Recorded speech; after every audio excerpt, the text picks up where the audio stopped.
ஆண்டவராக இயேசு கிறிஸ்துவின் நாமத்திற்கு மகிமை உண்டாவதாக. இந்த நல்ல நாளிலே உங்கள் யாவரையும் நான் வாழ்த்துகிறேன். இந்த நாளின் தியானத்திற்கு என்று தெரிந்து கொள்ளப்பட்ட வேத பகுதி யோவான் சுவிசேஷம் 3 அதிகாரம் 16 ஜான் சாப்டர் 3 verse 16. தேவன் தம்முடைய ஒரே பேரான குமாரனை விசுவாசிக்கிறவன் எவனோ அவன் கெட்டுப்போகாமல் நித்திய ஜீவனை அடையும்படிக்கு அவரை தந்தருளி இவ்வளவாய் உலகத்தில் அன்பு கூர்ந்தார். ஆமென். பிரியமானவர்களே, நான் வாசிக்க கேட்டதான இந்த வார்த்தையிலே நாம் என்ன புரிந்து கொள்ளுகிறோம் என்று நாம் பார்க்கும்போது, தேவன் அன்பாகவே இருக்கிறார் என்பதை புரிந்து கொள்கிறோம். அவர் இந்த உலகத்தில் அன்பு கூர்ந்ததினாலே, இந்த உலகத்தில் வாழுகிற மக்கள் மேல் ஆண்டவர் அன்பு கூர்ந்ததினாலே அவருடைய ஒரே பேரான குமாரனை இந்த பூமிக்கு தந்தருளினார். அவரை விசுவாசிக்க வேண்டும், கெட்டுப்போகாமல் நாம் நித்திய ஜீவனை அடைய வேண்டும் என்பதினால் அவரை இந்த உலகத்திற்கு தந்தருளி கல்வாரி சிலுவையிலே அவர் மரிக்கும்படியான ஒரு சூழலை பிதாவாகிய தேவன் உண்டாக்கினார். இப்படி அவர் செய்தது நிமித்தம் நம்மீது அவர் பாராட்டின அன்பு இன்னதென்பதை நாம் அறிந்து கொள்கிறோம். அதற்கு ஆதாரமாக ஒரு வசனத்தை நான் காண்பிக்க விரும்புகிறேன். என்னோடு கூட சேர்ந்து திருப்பிக் கொள்ளுங்கள். 1 யோவான் 4 அதிகாரம் 10 வாசிக்கிறேன். 1 John chapter 4 verse 10. நாம் தேவனிடத்தில் அன்பு கூர்ந்ததினால் அல்ல, அவர் நம்மிடத்தில் அன்பு கூர்ந்து நம்முடைய பாவங்களை நிவர்த்தி செய்கிற கிருபாதார பலியாக தம்முடைய குமாரனை அனுப்பினதினாலே அன்பு உண்டாயிருக்கிறது. அப்போ அன்பு எப்பொழுது அது உண்டாகியிருக்கிறதா? பரலோகத்திலே ஆண்டவர் உட்கார்ந்து கொண்டு நான் மனுக்குலத்தின் மேல் அன்பாக இருக்கிறேன், ஜனங்களின் மேல் அன்பாக இருக்கிறேன்னு ஆண்டவர் சொல்லிக்கிட்டே இருந்தார்னா, அந்த அன்பை நம்மளால் ருசிச்சிருக்கவே முடியாது. அந்த அன்பு எப்பொழுது உண்டாயிருக்கிறதா? நம்முடைய பாவங்களை நிவர்த்தி செய்கிற கிருபாதார பலியாக தம்முடைய குமாரனை அனுப்பினதினாலே அன்பு உண்டாயிருக்கிறது. அப்படி அனுப்பினதுனால்தான், பலியாக அவரை அனுப்பினதுனால தான் அன்பு உண்டாயிருக்கிறது. நாம் அன்பு கூர்ந்ததினால் அல்ல, நம்மில் தேவன் அன்பு கூர்ந்தபடினால் தான் நம்ம ரட்சிக்கப்பட்டிருக்கிறோம். இன்றைக்கி ஆண்டவர் உங்களை தெரிந்து கொண்டிருக்கிறார். நம்மில் அநேகர் யோசித்துக் கொள்கிறோம், நான் தான் ஆண்டவரை தெரிந்து கொண்டேன், நான் தான் ஆண்டவரிடத்தில் அன்பு கூர்ந்தேன்னு சொல்லி. இல்லவே இல்லை. ஆண்டவர் நம்மிடத்தில் அன்பு கூர்ந்ததினால்தான் அவருடைய குமாரனாகிய கிறிஸ்துவை இந்த உலகத்தில் கிருபாதார பலியாக அனுப்பி எல்லாருடைய பாவங்களுக்கும் அவர் மரிக்கும்படியாக செய்து தம்முடைய அன்பை இந்த உலகத்திலே காண்பித்தார்.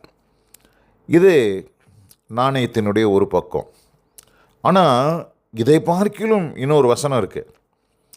அந்த வசனம் என்ன சொல்லுதுன்னா, தேவன் நம் மீது வைத்திருக்கிற அன்பு அது எப்படிப்பட்ட அன்பு என்று நாம் பார்க்கும்போது, யோவான் சுவிசேஷம் 17 அதிகாரத்துக்கு நாம் திருப்பிக் கொள்வோம். John chapter 17 verse 23. இந்த 23 வசனத்தில் நாம் பார்க்கும்போது, அந்த இடத்துல ஆண்டவருடைய அன்பு எத்தனை பெரியது என்பதை இந்த இடத்துல ஆண்டவர் விளங்க பண்ணுகிறார். நான் வாசிக்கிறேன், இந்த வசனத்தை வாசிக்கிறேன். ஒருமைப்பாட்டில் அவர்கள் தேறினவர்களாய் இருக்கும்படிக்கும் என்னை நீர் அனுப்பினதையும் நீர் என்னில் அன்பாய் இருக்கிறது போல அவர்களிலும் அன்பாய் இருக்கிறதையும் உலகம் அறியும்படிக்கு நான் அவர்களிலும் நீர் என்னிலும் இருக்கும்படி வேண்டிக் கொள்கிறேன்.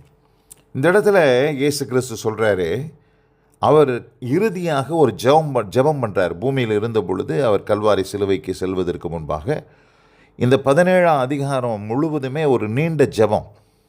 அந்த ஜெபத்தில் என்ன சொல்கிறாருன்னா, நீர் என்னில் அன்பாய் இருக்கிறது போல அவர்களிலும் அன்பாய் இருக்கிறதை உலகம் அறிய வேண்டும் என்று சொல்கிறார். அப்போ எப்படி ஆண்டவர் அன்பு கூறுகிறாராம்? எந்த அளவுக்கு அவருடைய சொந்த குமாரனாகிய இயேசுவினிடத்தில் அன்பு பாராட்டினாரோ அதே அளவுக்கு உங்கள் மேலும் என் மேலும் ஆண்டவர் அன்பு பாராட்டுகிறார். அதுதான் அங்கே சொல்லப்பட்டிருக்கு. நீர் என்னில் அன்பாய் இருக்கிறது போல அவர்களிலும் அன்பாய் இருக்கிறதையும் உலகம் அறியும்படிக்கு. இன்னைக்கு உலகத்திற்கு ஆண்டவர் ஒன்றை வெளிப்படுத்த விரும்புகிறார். என்ன வெளிப்படுத்த விரும்புகிறார் என்று சொன்னால், இயேசு கிறிஸ்துவை எந்த அளவுக்கு பிதாவாகிய தேவன் நேசித்தாரோ அதே அளவுக்கு, கொஞ்சம் கூட குறையாம அதே அளவுக்கு உங்களையும் என்னையும் ஆண்டவர் நேசிக்கிறார். தர்மியான இந்த நல்ல நாளில் கூட இந்த அன்பு எவ்வளவு பெரியது என்பதை நாம் அறிந்து கொள்ள வேண்டும். ஆண்டவர் பாருங்கள், உங்களையும் என்னையும் நேசித்து ஆண்டவர் என்ன சொல்ல ஆண்டவர் விரும்புகிறாரு அப்படின்னு நம்ம பார்க்கும்போது, அவருடைய பிள்ளைகளாக ஆண்டவர் நம்மை மாற்றுகிறார்.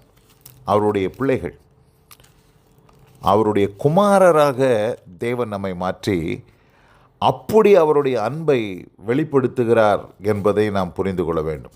1 யோவான் 3ஆம் அதிகாரம் 1ஆம் வசனத்தை வாசிக்கிறேன்.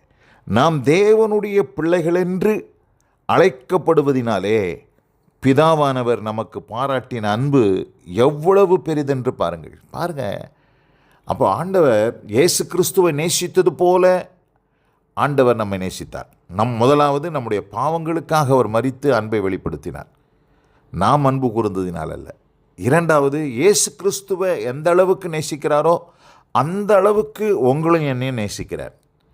மூன்றாவது, இங்கே பார்க்குறோம், நாம் தேவனுடைய பிள்ளைகள் என்று அழைக்கப்படுவதினாலே பிதாவானவர் நமக்கு பாராட்டின அன்பு எவ்வளவு பெரிதென்று பாருங்கள். இந்த 1 John chapter 3 இந்த verse 1 ஆண்டவர் நம்மை அவருடைய பிள்ளைகள் என்று அழைக்கிறதினாலே அந்த அன்பு எவ்வளவு பெரிது என்று நீங்கள் பாருங்கள் என்று சொல்கிறார்.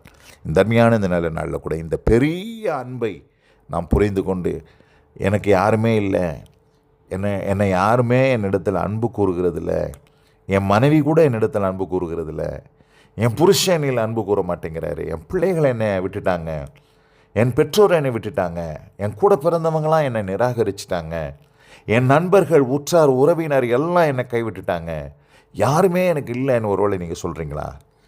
இயேசு கிறிஸ்து உங்களை நீங்கள் நேசிப்பதற்கு முன்னதாக அவர் உங்களை நேசிக்கிறார் என்பது தான் உண்மை.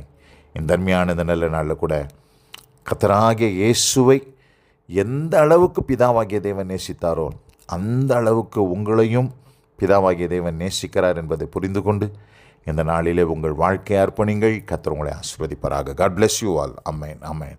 நாம் ஜெபிப்போம். எங்கள் அதிகமாய் நேசிக்கிறதான எங்கள் அன்பின் பரலோக பிதாவே, நாங்கள் தியானிக்க கேட்ட வார்த்தையின்படி தேவன் தம்முடைய ஒரே பேரான குமாரனை விசுவாசிக்கிறவன் எவனோ அவன் கெட்டுப்போகாமல் நித்திய ஜீவனை அடையும்படி அவரை தந்தருளி உலகத்தில் அன்பு கூர்ந்தார் என்று பார்க்கிறோம்.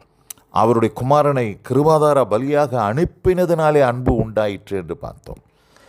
குமாரனாகிய இயேசுவை எந்த அளவுக்கு நேசித்தாரோ அந்த அளவுக்கு உங்களையும் அவர் நேசிக்கிறார் என்கிற வார்த்தையை நாங்கள் பார்த்தோம். எல்லாவற்றுக்கும் மேலாக நாங்கள் தேவனுடைய பிள்ளைகள் என்று அழைக்கப்படுவதனாலே அவருடைய அன்பு, பிதாவின் அன்பு எவ்வளவு பெரிதென்பதை இந்த நாளிலே அறிந்து கொண்டோம்.